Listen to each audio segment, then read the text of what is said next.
Қаһарлы отан соғысы күндерінде неміс басқыншыларына қарсы жан аямай қайрат көрсеткен арқар жондар дегеріміз гвардия полковник Бауыржан Мамышұлы өзінің туған елінің астанасына келді. Қазақтың ардақты баласы екідайда едігіде ерлік еткен Бауыржанның келу сапары жаржылмен ұштасып, ол жаңа жылда халықты жаңа күш, жаңа жеңіске шақырып, жаңа жылмен құттықтау хат жазды. Как вас, земляк-фронтовик, искренне поздравляю вас с новым 1944 годом. Пусть все мои лучшие пожелания сопутствуют вам в этом году на военном и трудовом фронте. Пусть в этом году будут сметены с лица земли двуногие звери, немецкие захватчики. Пусть этот год будет годом окончательной победы над врагом.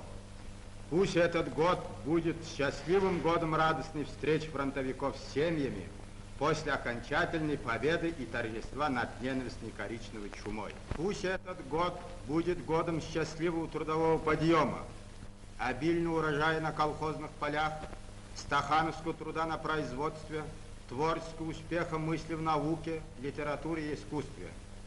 Слава и честь отважным офицерам и солдатам военного трудового фронтов, день и ночь громящим вражескую нечисть, самоотверженной отвагой в труде и в бою, под предводительством великого маршала Сталина. Смерть и проклятие немецким извергам. Бауыржан ұлы асуларды еске түсіріп, Панфиловшылардың семьясымен және Мария Ивановна Панфиловамен мәжілісте болып бас қосты.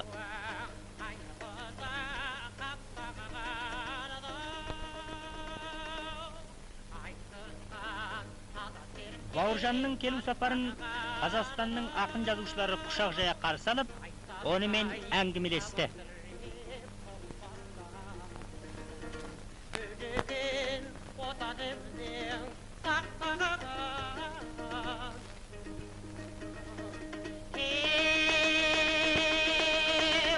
Алтыннан келеңе, самал соққан белеңе, жалтауды қалдырма, қалады байдақ жеріңе.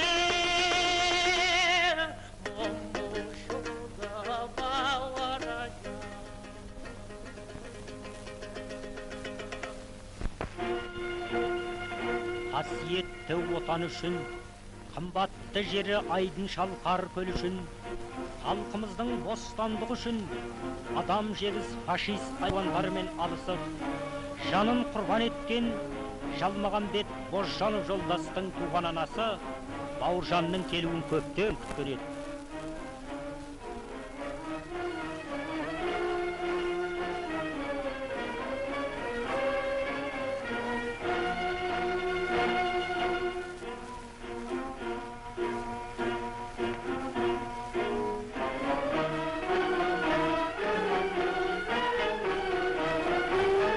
Бауыржан келіп, сағынған баласын ардақтана қысып сүйіп, өлгені тіріліп, өшкені жанғандай қуанды.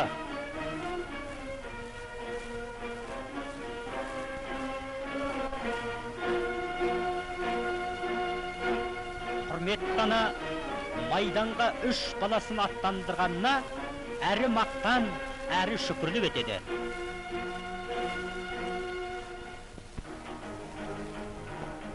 Төскейді төсі төсекті басы қосылған, майданда жан жүрегі араласқан 28 батырдың Алматыдағы сүгіретін көру Момышұлы жолдастың үлкен мақсатының бірі еді. Панфилов атындағы бақшадағы 28-дің құрметті кескіндеріне ерғазақ көзі тойған шақарады. Жер жүзіне даңқы жайылған батырлардың суреті біз мәңгі жасаймыз дегендей ердің алдында күндей жарқырады.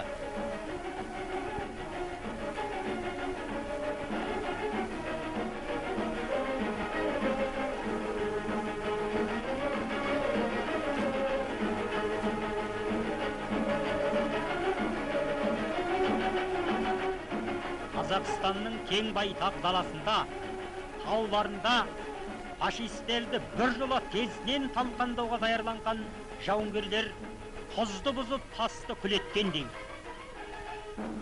Үкімет пен партия басшылары және полковник Бауыржан Жолдас соғыс қылымына жетіліп жатқан ерлерді көруге келді.